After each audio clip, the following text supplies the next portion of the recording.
It has already been seen that the god Ra, when retiring from the government of this world, took steps through Thoth to supply mankind with words of power and spells with which to protect themselves against the bites of serpents and other noxious reptiles. The legend of the destruction of mankind affords no explanation of this remarkable fact, but when we read the following legend of Ra and Isis, we understand why Ra, though king of the gods, was afraid of the reptiles which lived in the kingdom of Keb. The legend, or chapter of the divine god, begins by enumerating the mighty attributes of Ra as the creator of the universe, and describes the god of many names as unknowable, even by the gods. At this time Isis lived in the form of a woman who possessed the knowledge of spells and incantations, that is to say, she was regarded much in the same way as modern African people regard their medicine woman or witch woman. She had used her spells on men and was tired of exercising her powers on them, and she craved the opportunity of making herself mistress of gods and spirits as well as of men.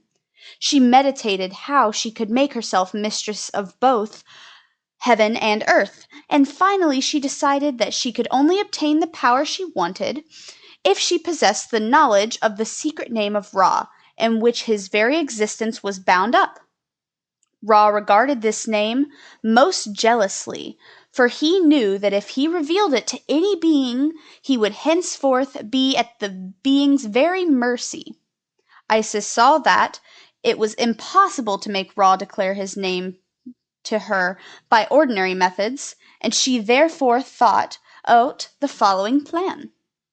It was well known in Egypt and the Sudan at a very early period that if a magician obtained some portion of a person's body, example, a hair, a paring of a nail, a fragment of skin, or a portion of some efflux from the body, spells could be used upon them which would have the effect of causing grievous harm to that person. Isis noted that Ra had become old and feeble, and that as he went about he dribbled at the mouth, and that his saliva fell upon the ground.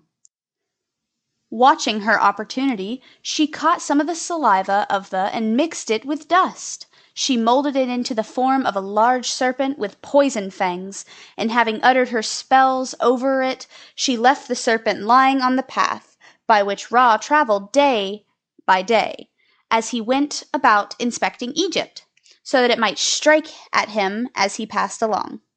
We may note in passing that the Banyoro in the Sudan employ serpents in killing buffaloes at the present day.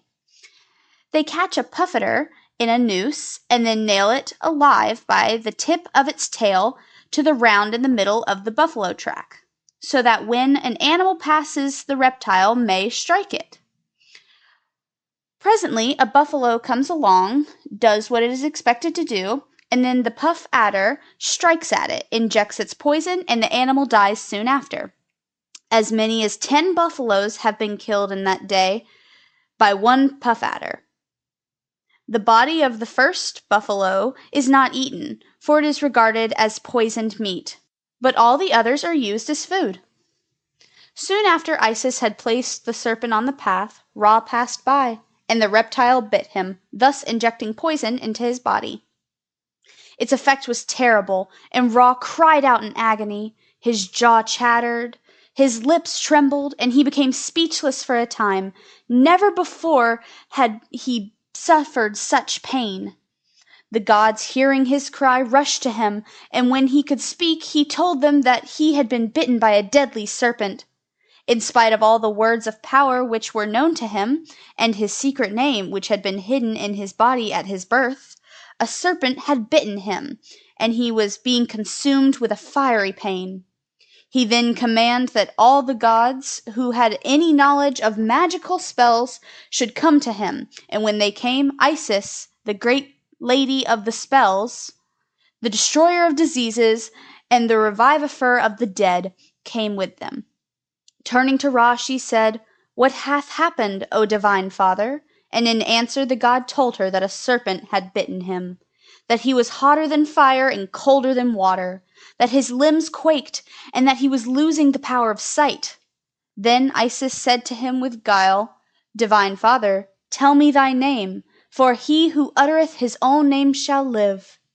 Thereupon Ra proceeded to enumerate the various things that he had done, and to describe his creative acts, and ended his speech to Isis by saying that he was Khafera in the morning, Ra at noon, and Tamu in the evening.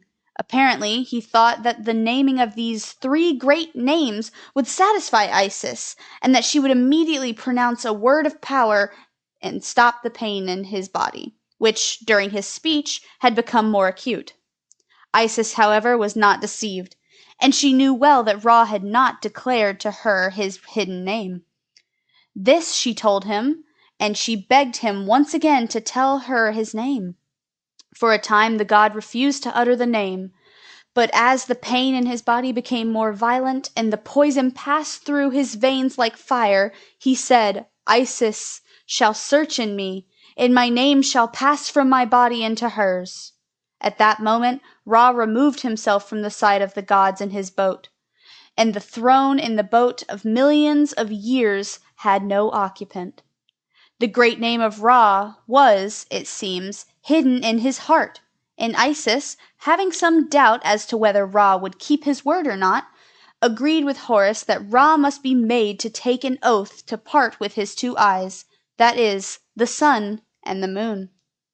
At length Ra allowed his heart to be taken from his body, and his great and secret name, whereby he lived, passed on to the possession of Isis. Ra thus became to all intents and purposes a dead god. Then Isis, strong in the power of her spell, said, "Flow, poison, come out of Ra. Eye of Horus, come out of Ra and shine outside his mouth. It is I, Isis, who work, and I have made the poison to fall on the ground. Verily the name of the great god is taken from him. Ra shall live, and the poison shall die. If the poison live, Ra shall die." This was the infallible spell which was to be used in case of poisoning, for it rendered the bite or sting of every venomous reptile harmless. It drove the poison out of Ra, and since it was composed by Isis after she obtained the knowledge of his secret name, it was irresistible.